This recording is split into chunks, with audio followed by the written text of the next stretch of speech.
kehadirat Allah Subhanahu wa Ta'ala atas limpahan rahmat, taufik, dan hidayahnya sehingga saya dapat mempresentasikan atau mereview materi komunikasi bisnis yang sudah saya pelajari. Sebelumnya mohon izin untuk memperkenalkan diri. Saya Asti dengan NIM 61201230317 Program Studi Manajemen Fakultas Ekonomi dan Bisnis kelas RA9 Manajemen Universitas Primagraha dengan dosen pengampu mata kuliah Komunikasi Bisnis Bapak Muhammad Teguh Setiadi SEMM, CTMP, CMC, CPGAM, CPLM, CPIU. Baik, pada kesempatan kali ini, tujuan pembuatan video ini adalah untuk memenuhi syarat ujian akhir semester mata kuliah Komunikasi Bisnis. Baik, di sini ada materi pembahasan kelompok 1 mengenai 1. Pengertian dan cakupan komunikasi. Yang kedua, unsur-unsur komunikasi. 3. Bentuk dasar komunikasi. Dan yang keempat, bisnis dalam pandangan komunikasi. Pengertian dan cakupan komunikasi. Komunikasi adalah proses penyampaian pesan, ide, pendapat, atau informasi dari satu pihak kepada pihak lain seperti dalam organisasi, kelompok, dan masyarakat, yaitu saling berinteraksi. Cakupan komunikasi meliputi berbagai jenis seperti komunikasi verbal, non-verbal, dan komunikasi massa. Adapun unsur-unsur komunikasi yaitu 1. Pesan, yaitu informasi yang disampaikan oleh komunikator melalui simbol-simbol. Yang kedua yaitu pengirim, adalah manusia berakal budi yang berinisiatif menyampaikan pesan untuk motif komunikasinya. Yang ketiga penyajian, yaitu proses komunikator mengemas pesan dalam bentuk gambar atau tulisan dan gerak tubuh. Yang keempat yaitu saluran, tempat pesan yang berbentuk simbol disalurkan dari komunikator kepada komunikan. Yang kelima penyajian ulang, adalah proses reaksi komunikan dalam menerima pesan menjadi sebuah makna. Keenam yaitu penerima, adalah proses penting dalam komunikasi. Ketujuh, umpan balik, yaitu proses penting komunikator dalam mengetahui sejauh mana pesan yang dimengerti. Adapun bentuk-bentuk komunikasi terbagi menjadi 2. Pertama, komunikasi verbal, yaitu komunikasi kepada pihak lain disampaikan melalui pesan tertulis ataupun secara lisan. Yang kedua, komunikasi non-verbal, yaitu komunikasi yang dilakukan tanpa menggunakan kata-kata, tetapi komunikasi ini menggunakan gerakan tubuh, ekspresi wajah, kontak mata, dan lain sebagainya. Bisnis dalam pandangan komunikasi. Tujuan komunikasi bisnis pada umumnya adalah agar tidak terjadi kesalahpahaman antara individu maupun kelompok, sehingga dapat memicu kesalahan dan menjadi masalah. Komunikasi bisnis juga merupakan pertukaran ide, gagasan, informasi, instruksi, opini, dan lain sebagainya, di mana penyampaiannya dapat secara personal maupun non-personal, melalui simbol, lambang, ataupun sinyal, agar target bisnis bisa tercapai. Dengan adanya komunikasi bisnis, terdapat berbagai tujuan, yaitu pertama, peluang pasar dapat dibuka melalui mekanisme komunikasi yang secara berkesinambungan membentuk nilai sosial, preferensi, dan fungsi. Yang kedua, terbentuknya peluang pasar bagi produk minimum merupakan hasil pengkondisian yang dilakukan oleh media massa melalui informasinya. Yang ketiga, informasi itulah yang membentuk nilai-nilai citra atau image dan kebutuhan perusahaan. Baik, selanjutnya materi pembahasan kelompok kedua mengenai 1. Umpan balik dan bentuknya. 2. Kesalahpahaman komunikasi. 3. Memperbaiki komunikasi dalam organisasi. Umpan balik dan bentuknya. Pertama, yaitu umpan balik tidak langsung, adalah respon yang tidak langsung datang dari penerima atau sumber. Penerima dapat menerima pesan dan dapat menjadi sumber respon. Yang kedua ada umpan balik langsung, adalah respon yang datang dari penerima. Umpan balik langsung dapat berupa verbal dan non-verbal dan dapat melibatkan tanda, simbol, dan kata. Kesalahpahaman komunikasi kesalahpahaman komunikasi sering terjadi perbedaan dalam memahami dan menafsirkan pesan, baik dari pihak komunikator maupun komunikan, yang mengakibatkan kesalahpahaman dalam komunikasi, seperti 1. Masalah dalam penyampaian pesan, 2. Masalah dalam mengembangkan pesan, 3. Masalah dalam menerima pesan, 4. Masalah dalam menafsirkan pesan. Memperbaiki komunikasi dalam organisasi, yaitu yang pertama, persepsi. Seorang komunikator harus cerdas apakah pesan yang disampaikan dapat diprediksi dalam sudut pandang komunikan. Yang kedua yaitu pengendalian. Memberikan suatu reaksi bisa berupa tertawa, menangis, bertindak, atau lemah lembut. Yang ketiga ada kredibilitas. Perlunya keyakinan dan optimis yang tinggi bahwa audiens orang-orang terpercaya. Yang keempat, ketepatan. Perlu adanya ekspresi agar komunikasi yang dilakukan tepat sasaran. Dan yang kelima, keharmonisan. Selalu menjaga komunikasi hubungan yang baik sehingga komunikasi berjalan dengan lancar. Materi pembahasan kelompok 3. Yang pertama ada komunikasi dalam organisasi, kedua pola komunikasi bisnis, ketiga mengelola komunikasi bisnis, dan yang keempat masalah komunikasi dalam bisnis. Komunikasi organisasi dipandang sebagai proses penciptaan makna atas interaksi yang merupakan organisasi. Komunikasi organisasi merupakan perilaku pengorganisasian yang terjadi dan bagaimana mereka yang terlibat dalam proses itu bertransaksi dan memberikan makna atas apa yang terjadi. Adapun pola komunikasi bisnis, yaitu pertama saluran komunikasi formal.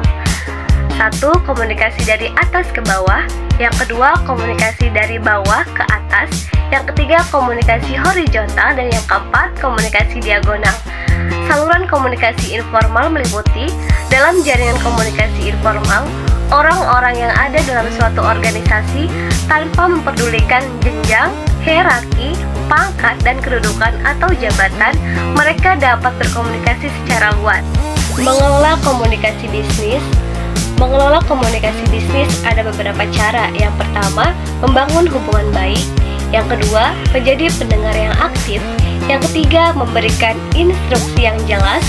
Yang keempat, menggunakan berbagai saluran komunikasi. Adapun masalah komunikasi dalam bisnis, yang pertama, kurangnya kejelasan pesan. Yang kedua, kesalahan dalam saluran komunikasi.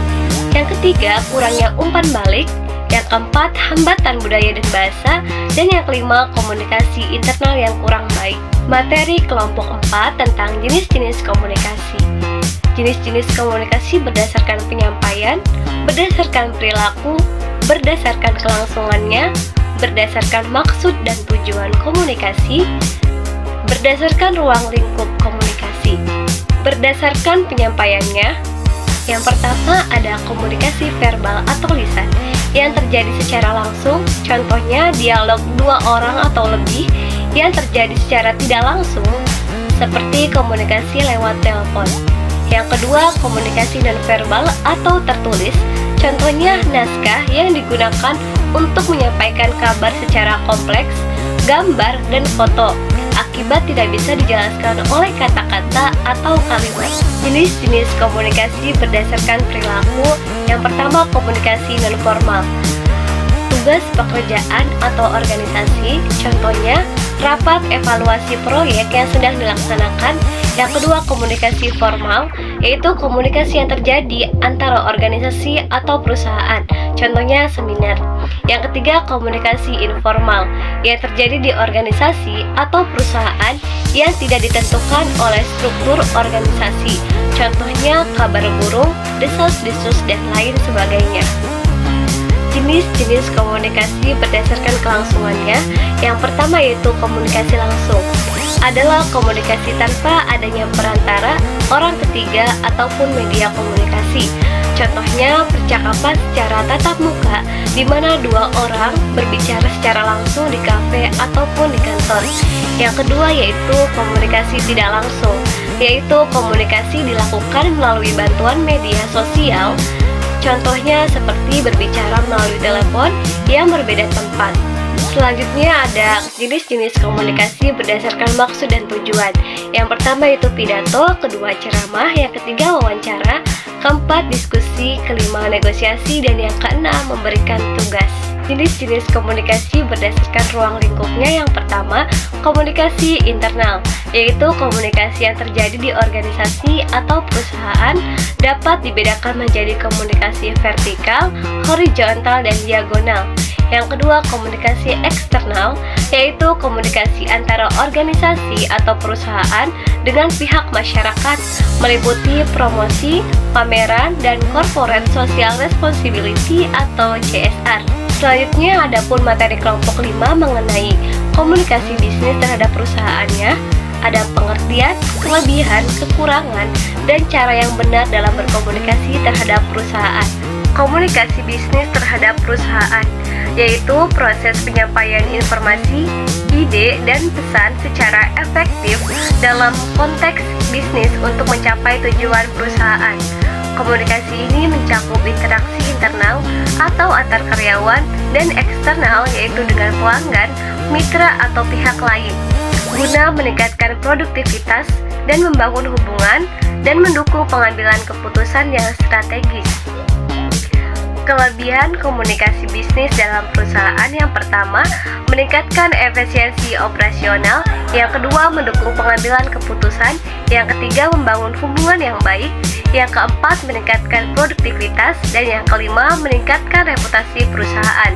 Adapun kekurangannya yaitu pertama, kehilangan detail penting, yang kedua, kesalahpahaman pesan singkat, yang ketiga, minimnya penjelasan kontekstual, yang keempat, kurangnya sentuhan personal, dan yang kelima, tidak cocok untuk topik kompleks. Adapun cara berkomunikasi yang baik dan benar dalam perusahaan.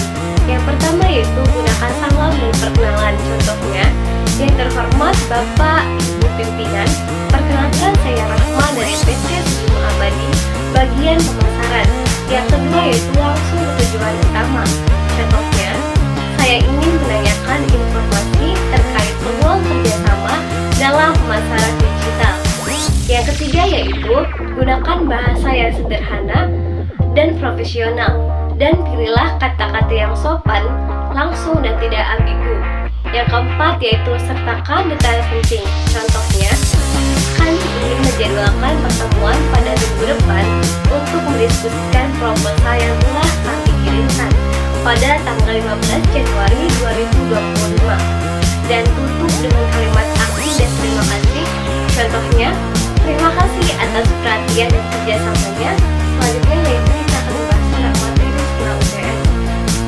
Satu yaitu membahas tentang pengertian budaya, pengertian komunikasi antar budaya, alasan dan pentingnya mempelajari komunikasi antar budaya, serta hambatan komunikasi antar budaya.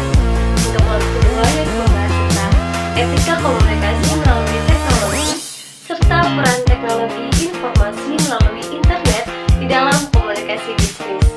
Untuk kelompok ketiga yaitu membahas tentang pusat bisnis, pembagian surat, tujuan surat bisnis, dan bentuk surat bisnis. Selanjutnya yaitu pembahasan kelompok 4 mengenai pengertian proposal, macam-macam dan fungsi proposal, efektivitas dan struktur proposal, serta pengertian laporan. Untuk kelompok 5 yaitu membahas tentang fungsi laporan, pedoman membuat laporan yang baik, penggolongan laporan bisnis, dan sistematika laporan. Untuk kelompok 6 yaitu membahas tentang teknologi dalam komunikasi bisnis, teknologi dalam komunikasi bisnis tertulis, teknologi dalam komunikasi lisan, dan pengaruh teknologi terhadap komunikasi bisnis. Pengertian budaya. Budaya adalah hasil cipta, rasa, dan karsa manusia yang mencakup nilai, norma, adat istiadat, kepercayaan, seni, serta kebiasaan yang diwariskan dari generasi ke generasi dalam suatu masyarakat. Pengertian komunikasi antar budaya. Komunikasi antar budaya adalah proses pertukaran informasi, ide, nilai, dan makna antara individu atau kelompok yang berasal dari latar belakang budaya yang berbeda. Komunikasi ini bertujuan untuk membangun pemahaman, menghargai perbedaan, dan mengatasi hambatan budaya yang mungkin muncul dalam interaksi. Alasan dan pentingnya kita mempelajari komunikasi antar budaya yaitu 1. Menghargai keragaman dan toleransi, membantu individu menghargai dan menghormati perbedaan budaya. Yang kedua, adaptasi dalam lingkungan multikultural. Yang ketiga yaitu pencegahan konflik. Komunikasi antar budaya yang efektif dapat mencegah terjadinya konflik antar budaya. Yang keempat yaitu meningkatkan keterampilan interpersonal. Yang kelima, memperkuat hubungan internasional. Yang keenam, meningkatkan efektivitas komunikasi. Adapun hambatan komunikasi antar budaya, yang pertama yaitu perbedaan bahasa. Ketika komunikator berasal dari budaya yang berbeda, kesalahpahaman dapat terjadi akibat perbedaan pemahaman kosakata. Yang kedua yaitu hambatan semantik. Adalah kata-kata yang sama memiliki makna yang berbeda dalam konteks budaya yang berbeda. Misalnya, kata jangan dalam bahasa Indonesia adalah larangan, tetapi juga bisa bermakna lain di dalam budaya yang lain. Yang ketiga ada perbedaan persepsi dan interpretasi. Setiap individu memiliki pengalaman dan latar belakang yang unik dan mempengaruhi cara mereka memahami pesan. Etika bisnis melalui teknologi.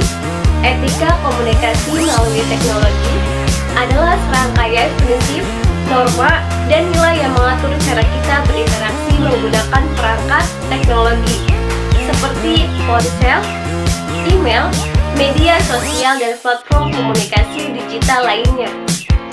Adapun peran teknologi informasi melalui internet di dalam komunikasi bisnis. Yang pertama yaitu meningkatkan kecepatan dan efisiensi komunikasi. Yang kedua yaitu memperluas jangkauan pasar. Yang ketiga, memfasilitasi kolaborasi dan koordinasi. Yang keempat, pengelolaan informasi dan data. Yang kelima, peningkatan strategi pemasaran. Yang keenam, meningkatkan layanan pelanggan. Yang ketujuh, meningkatkan keamanan dan komunikasi. Dan yang kedelapan yaitu mengurangi biaya operasional. Pusat bisnis. Pusat bisnis adalah istilah yang mengacu pada area atau lokasi yang menjadi pusat kegiatan ekonomi seperti perdagangan dan aktivitas bisnis di suatu wilayah.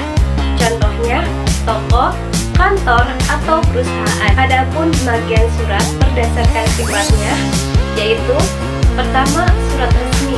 Contohnya, surat perjanjian kerja. Yang kedua, surat tidak resmi. Contohnya, seperti surat undangan. Berdasarkan fungsinya, yaitu 1. Surat permintaan, 2. Surat penawaran, 3. Surat pengaduan, 4. Surat pemberitahuan, 5. Surat pesanan, dan 6. Yaitu surat perjanjian. Pembagian surat yaitu berdasarkan bentuknya.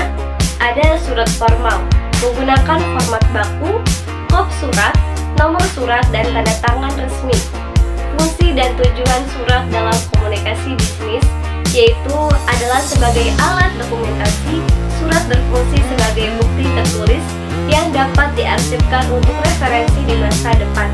Adapun tujuan bisnis yaitu adalah sasaran yang ingin dicapai oleh suatu organisasi atau perusahaan dalam menjalankan aktivitasnya. Tujuan ini mencakup aspek ekonomi, sosial, dan lingkungan. Diharapkan dapat memberikan dampak manfaat bagi pemilik, karyawan, pelanggan, dan masyarakat. Adapun cara menjadi pemimpin yang kreatif yaitu 1. Berani mengambil resiko. 2. Peka terhadap perubahan. 3. Berpikir di luar kotak. 4. Memiliki visi dan tujuan yang jelas. 5. Terbuka untuk diskusi dan menerima gagasan dari orang lain. 6. Berani melangkah ke bidang baru. 7. Memiliki kemampuan berpikir kritis. Dan ke-8 yaitu selalu belajar dan meminta masukan dari tim. Pengertian proposal. Proposal adalah suatu dokumen tertulis yang digunakan untuk menawarkan ide, proyek, atau rencana yang ditujukan kepada pihak yang berwenang atau yang memiliki kepentingan. Dalam proposal juga, seseorang atau kelompok menyusun rencana yang lebih terperinci untuk mencapai tujuan tertentu dengan menjelaskan latar belakang, tujuan, manfaat, metode yang digunakan, dan anggaran yang dibutuhkan. Macam-macam dari fungsi proposal. 1. Proposal atas dasar permintaan klien. 2. Proposal atas dasar inisiatif organisasi atau perusahaan. Ketiga, proposal bisnis. Keempat, proposal penelitian. Dan kelima, proposal proyek atau kegiatan. Fungsi proposal yaitu untuk mengembangkan kerjasama yang saling menguntungkan, baik dalam lingkup internal maupun eksternal, dan guna mengembangkan usaha dan meningkatkan profit perusahaan. Efektivitas dan struktur proposal. Untuk mendukung efektivitas proposal dengan memperhatikan hal-hal yang penting, yaitu 1. Penjelasan mengapa kegiatan atau proyek itu dilakukan. 2. Siapa saja yang akan terlibat dalam aktivitas itu. 3. Berapa biaya yang diperlukan. Dan 4. Yaitu apa manfaat yang akan diperoleh bagi pihak penerima. Adapun struktur proposal yang pertama yaitu pendahuluan, kedua isi proposal atau inti, dan yang terakhir yaitu penutup. Pengertian laporan bisnis. Laporan bisnis yaitu memiliki karakteristik seperti netral, tidak memihak dan objektif. Penyampaian informasi baik internal maupun eksternal biasanya disiapkan atas permintaan manajemen atau mereka yang mempunyai kewenangan yang tinggi serta memiliki tujuan tertentu yang membantu dalam pemecahan masalah dan pengambilan keputusan. Adapun fungsi laporan, yang pertama, fungsi informal. Laporan menyampaikan informasi relevan dan akurat untuk mendukung pemahaman dan keputusan, seperti keuangan, pendidikan, dan penelitian. Yang kedua, fungsi dokumentasi. Sebagai catatan permanen untuk arsip, audit, dan sejarah organisasi. Yang ketiga, ada fungsi pengambilan keputusan. Menjadi dasar keputusan berbasis data dalam bisnis, pemerintahan, dan operasional. Yang keempat, fungsi kontrol dan evaluasi. Digunakan untuk mengukur kinerja dan mengevaluasi pencapaian tujuan. Yang kelima, ada fungsi akuntabilitas dan transparansi. Sebagai alat pertanggungjawaban penggunaan sumber daya dalam organisasi, pemerintah, dan perusahaan. Yang keenam yaitu fungsi komunikasi media. Adalah komunikasi untuk kolaborasi, pelaporan, dan advokasi. Di sini ada pedoman membuat laporan yang baik. Yang pertama, judul. Judul harus jelas dan mencerminkan isi laporan. Kedua, ringkasan eksekutif adalah gambaran singkat, temuan, dan rekomendasi utama. Yang ketiga, ada pendahuluan, menjelaskan tujuan, ruang lingkup, dan latar belakang laporan. Yang keempat, metodologi, yaitu menyampaikan metode pengumpulan dan analisis data. Yang kelima, hasil dan pembahasan, menyajikan temuan utama, data pendukung, dan analisis mendalam. Yang keenam, rekomendasi, adalah saran konkret berdasarkan hasil analisis. Yang ketujuh, ada kesimpulan, merangkum temuan, rekomendasi, dan langkah penting. Yang kedelapan, lampiran, informasi tambahan seperti data mentah atau grafik. Baik, selanjutnya ada penggolongan laporan bisnis.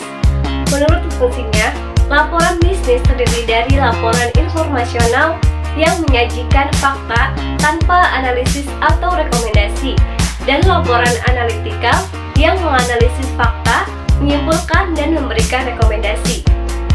Menurut subjeknya, laporan dapat dibedakan berdasarkan pada departemen mana suatu laporan itu diperoleh. Contohnya, laporan akuntansi, laporan asuransi, laporan periklanan, dan lain sebagainya. Menurut formalitasnya, laporan dibedakan menjadi laporan formal yang panjangnya lebih dari 10 halaman dan membahas masalah kompleks, serta laporan non formal yang singkat, hanya terdiri dari pendahuluan, isi, dan penutup.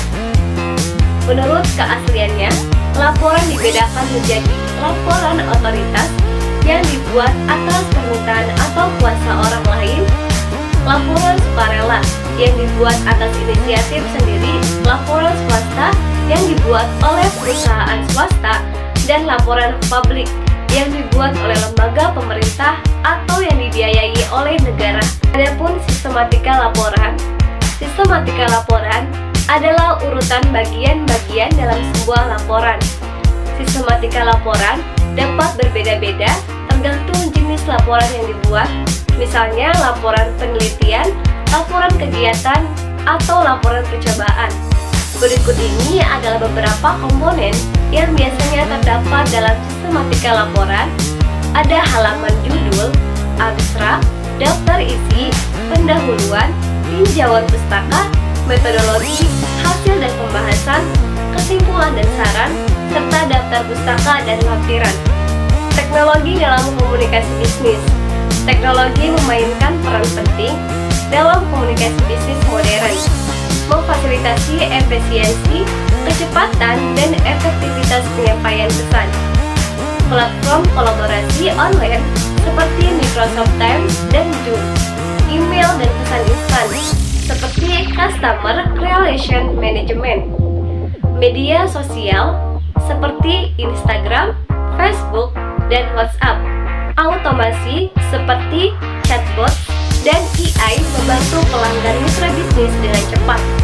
Platform kolaborasi online seperti Microsoft Teams dan Zoom. Teknologi dalam komunikasi bisnis tertulis yaitu dokumen digital seperti Google Docs, Microsoft Word dan Excel, email dan pesan teks seperti pengiriman pesan tertulis tanpa bentuk fisik.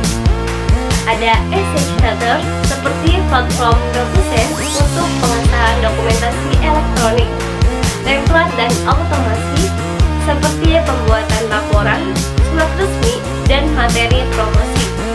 Keamanan digital, teknologi enkripsi memastikan kerahasiaan dokumen.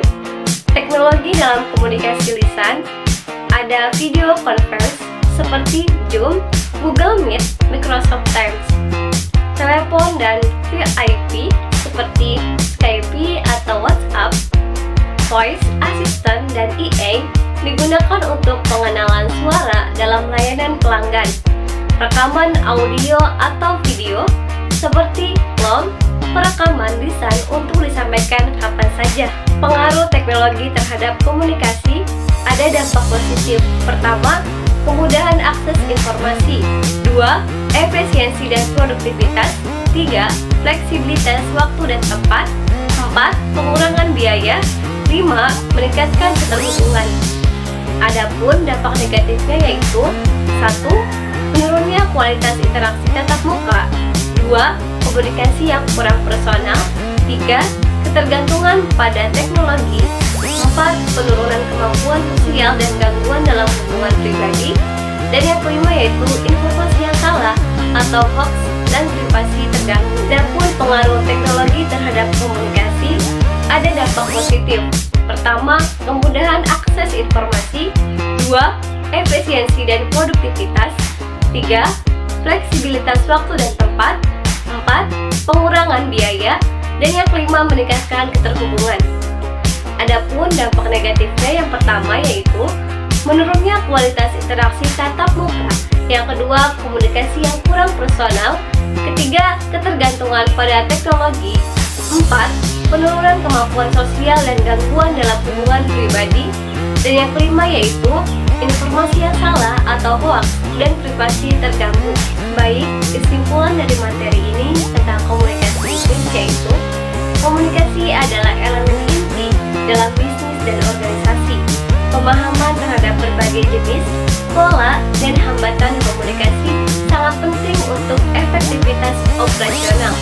Teknologi berperan besar dalam meningkatkan komunikasi bisnis, namun penggunaannya memerlukan etika dan pengelolaan yang baik untuk menghindari kesalahpahaman. Hal ini meliputi aspek dasar, penerapan dalam organisasi, penggunaan teknologi, serta dokumentasi seperti surat, proposal, dan laporan.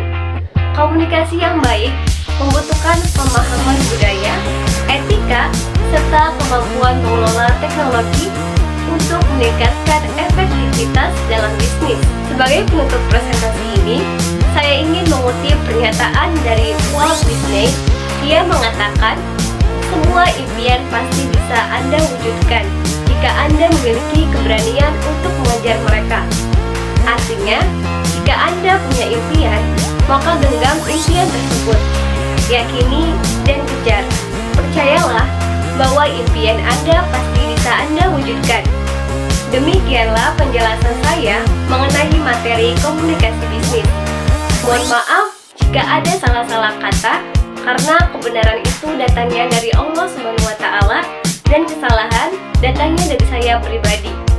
Semoga video ini bermanfaat bagi yang menonton. Terus belajar, terus berkembang, dan tetap semangat. Sekian dari saya. Terima kasih. Wassalamualaikum warahmatullahi wabarakatuh. Universitas Primagraha, kampus masa depan gemilang.